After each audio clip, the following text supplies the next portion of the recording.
악마가 작정을 하고 천사의 탈을 쓴 채 나에게 접근을 하면 그것을 금세 알아낼 재간이 없는 것 같습니다. 제가 무작정 도시를 떠나 시골로 올 때 주거지와 시골 문화 그리고 대략적인 사업 구상만 하고 초반 정착을 위한 수입원에 대해서는 준비를 안 하고 왔는데요. 처음에는 아무 일이나 어느 정도 자유가 보장될 수 있는 일을 찾다가 정수기 코디와 배달 음식 쪽으로 같은 날 면접을 보고 잠시 고민 후에 시작한 게 정수기 회사 코디 일입니다. 일주일에 한 번 회의만 참가하고 프리하게 일하기 때문에 잠깐 초반 정착 비용 벌이로 시작을 하기에 괜찮다 생각을 했고요. 이 회사를 처음이자 마지막으로 일하고 추후에 스마트 스토어 농산물 판매와 초중학생 체육 강사로 일을 하게 되었는데, 이 회사에 일하는 사람들은 대부분 시골 토박이들이었고요. 누구나 아는 그 정수기 회사는 신입이거나 만만한 사람에게 먼 지역이나 산속에 동떨어진 까다로운 지역을 다 떠넘겼었는데요. 당연히 제가 신입으로 들어왔으니까 기존 근무하던 사람들이 기피하는 지역을 저에게 전부 다 떠넘겼었고요. 처음에는 알면서 그냥 모른 척하고 일했습니다. 그런데 제가 정말 아무것도 모른다고 생각해서 그런 건지 고맙다고 생각하는 사람이 한 명도 없더라고요. 물론 자차로 움직이는데 멀리 가는 사람에게 따로 기름값은 주지 않았고요. 10년 이상 오랜 기간 근무한 반 리더급의 50대 여성 한 분을 포함한 다른 분들 몇 명과 마음이 맞아서 처음에 친하게 지냈는데요.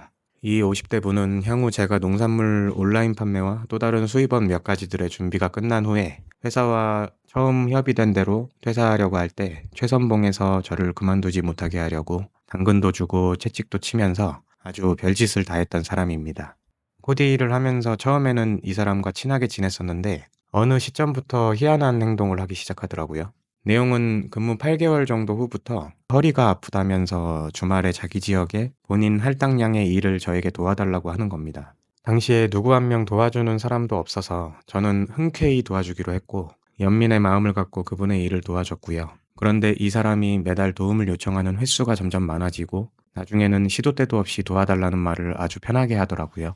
나를 오른팔로 만들려고 하나 생각이 문득 들었지만 그래도 8개월간 알고 지내면서 상호 신뢰관계가 있다고 생각을 했었기 때문에 안 좋은 느낌을 무시하고 그냥 도와줬습니다.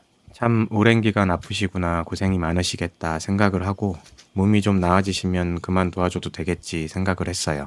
그런데 이것은 끝날 줄을 모르고 본인 일을 저에게 부탁하는 것이 매달 2일에서 3일씩 빠짐없이 계속되더라고요.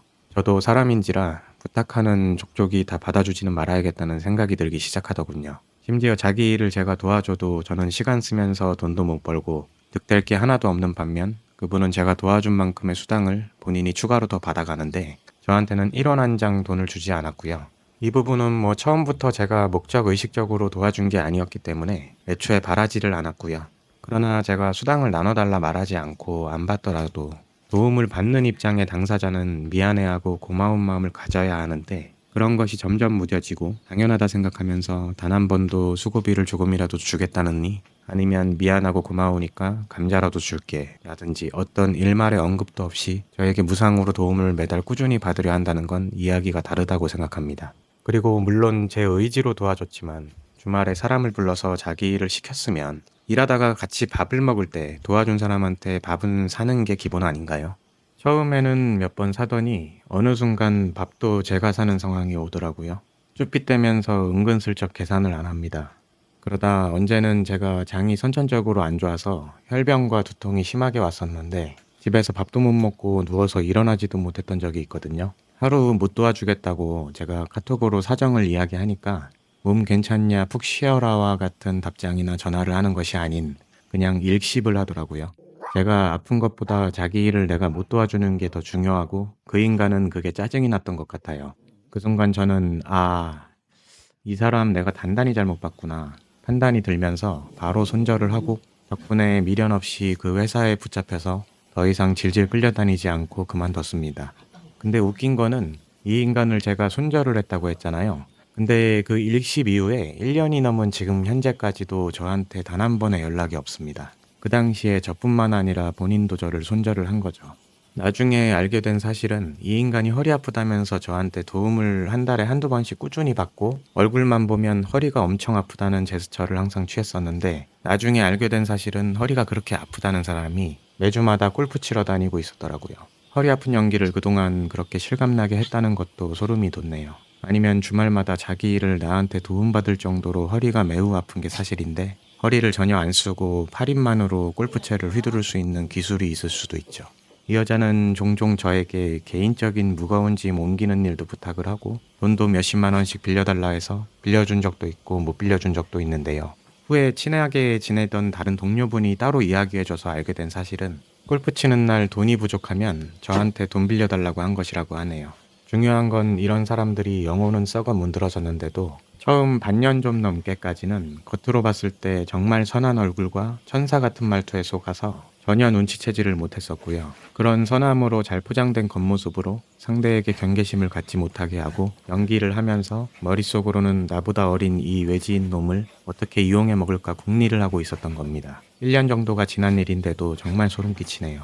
이 일이 사실 누가 들으면 아주 그렇게 큰일은 아니라 생각하실 수도 있는데 제가 더 늦게 알게 되었거나 그 인간에게서 빠르게 벗어나지 못했다면 내가 이용당한지도 모른 채 1년, 2년 아니면 그 이상을 계속 반노예로 생활하게 됐을 수도 있는 거예요. 도시에서 믿었던 인간들에게 뒤통수를 맞으면서 이런 음흉한 인간들 다시는 꼴 보기 싫어서 시골로 왔는데 어쨌든 또 사람에게 당해버렸던 내용이고요. 이래서 자기 개발을 해서 본인의 일을 하는 것이 좋은 것 같습니다. 배신당하고 이용당하는 피해자들도 사람 보는 안목이 점점 늘지만 가해자 놈들 역시 누군가에게 가해를 하면 할수록 더욱 치밀해지는 것 같습니다. 누군가 작정하고 악마짓을 하고자 하면 내가 아무리 사람에게 마음을 잘 열지 않으면서 시골 생활을 하고 있다 해도 선악을 분별하는 데 시간이 오래 걸릴 수 있다는 것을 아주 잘 깨닫게 되었고 더욱 사람을 조심해야 되겠다는 계기가 되었습니다. 저는 한 30살 초반까지는 사람을 좋아하고 잘 믿어서 처음 만나면 플러스 100점이라는 점수를 주고 관계를 맺었었는데요. 그 말인즉 상대가 나에게 잘못을 여러 번 해도 사과를 하면은 웬만한 것들을 뒤끝 없이 다 수용했었고 100점이 다 까이기 전까지는 그 사람을 끝까지 믿고 바로 잡아주려고 했었던 거죠. 그 짓을 10년 넘게 하고 나서 부질없다는 것을 깨닫고 현재는 처음 사람을 만날 때는